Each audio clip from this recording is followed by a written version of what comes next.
मुंबई के पालघर में एक महिला बाइकर जागृति होगले की गड्ढे में गिरने से मौत हो गई। जागृति अपनी बाइक से जा रही थी, तभी उनकी गाड़ी पानी में भरे एक गड्ढे में गिरी। गाड़ी गड्ढे में गिरने से जागृति सड़क पर गिर गई और तभी बगल से गुजर रहे ट्रक का अगला पहिया जागृति के सर पर चढ़ गया। इस हादसे में जागृति की मौके पर ही मौत हो गई। उनकी तस्वीर हम आपको दिखा रहे हैं। जागृति के 2 बच्चे भी हैं और जागृति बाइकर हैं। और आपको बताएं कि मुंबई में गड्ढों की वजह से अब तक इस साल 4 बाइकर्स की मौत हो चुकी है। पहली खबर हमने आपको दिखाई, पेड़ गिरने से मौत हुई। पेड़ गिरने से 3 लोग घायल हुए। गड्ढे में गिरने से बाइकर की मौत हुई।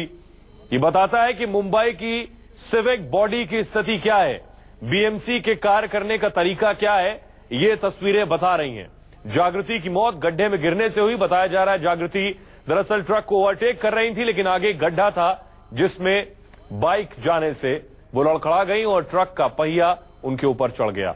अविनाश पांडे ने सड़क का हाल जाना। देखिए मुंबई से उनकी रिपोर्ट।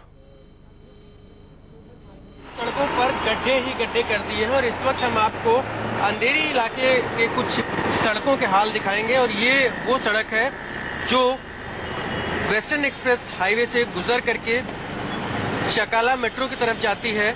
और इस मेन में बड़े गड्ढे हैं सड़कों पर। हर साल बीएमसी की तरफ से ये दावे किए जाते हैं कि इन सड़कों पर अब गड्ढे नहीं होने दिए जाएंगे, लेकिन कहीं ना कहीं जो दावे हैं वो सिर्फ वादे ही हैं, खोखले हैं, जिनको पूरा करने की कोशिश बीएमसी जरूर करती है, लेकिन कभी पूरी तरह से वो सफल नहीं हो पाती है।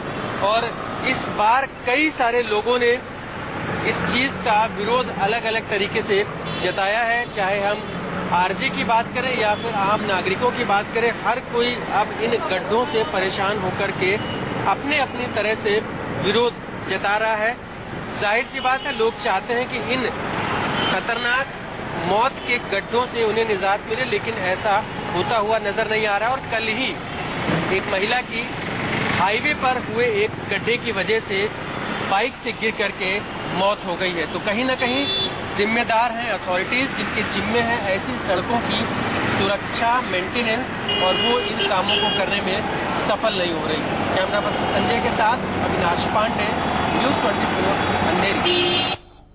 तो मुंबई में गड्ढे की वजह से हुई मौत पर अब राजनीति भी शुरू हो गई है। सभी विपक्षी पार्टियों ने इस घटना के लिए सरकार को जिम्मेदार ठहराया है और एक सिरे से हादसे की जांच की मांग की है। तो हमारे साथ मुंबई से अविनाश पांडे जुड़ रहे हैं। अविनाश, बड़ा सवाल ये कि इन गड्ढों की वजह से जिनकी मौत होती है, आखिर उस पर किसके खिलाफ आज तक कार्रवाई होती भी है या नहीं होती है?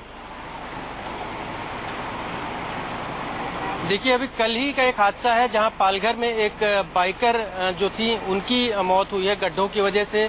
पिछले साल बात करें तो साकी नाका में एक व्यक्ति की मौत हुई थी और इसके पहले भी साल 2013 और 14 में भी 2 लोगों की मौतें हुई थी, लेकिन अब तक उन्हें कोई मुआवजा नहीं मिला है। बीएमसी हमेशा ये कह के पल्ला झाड़ लेती है कि वो इस बात की छानबीन करेंगे, जांच करेंगे, लेकिन जांच का नतीजा कुछ नहीं आता है। गड्ढे जरूर हर साल हो जाते हैं, चाहे वो बीएमसी की सड़कें हों, स्टेट गवर्नमेंट की हों या फिर बीपीटी की हो, कोई भी एजेंसी हो, हर एक एजेंसी की सड़कों पर आपको बरसात में गड्ढे जरूर नजर आएंगे।